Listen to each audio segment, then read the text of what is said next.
So there are five key factors, at least to my mind, that determine the anabolic potential of a given protein source. The first of these factors is the digestibility of the protein source. So what percentage of the protein-derived amino acids actually reach the circulation over a complete postprandial period.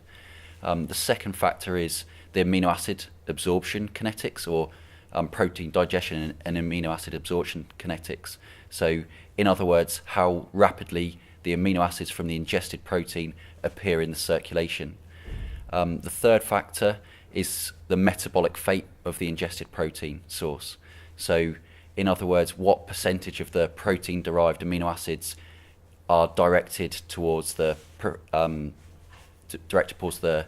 splanchnic tissues or taken up by the liver, and what percentage are actually diverted towards the muscle.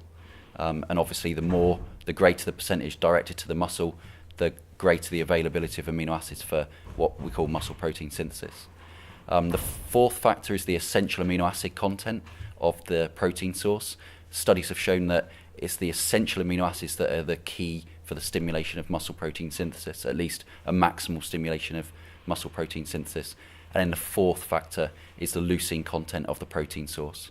So the greater the leucine content, the greater the stimulation of muscle protein synthesis is the general kind of idea. And that's because leucine has been shown to trigger the signaling molecules inside the muscle cell itself, so the mTORC signaling molecules that regulate muscle protein synthesis. So there are five key factors, and the key point is that they're interrelated. So you can't just think of one in isolation. All of those factors are influencing how the ability of that protein source to stimulate muscle protein synthesis.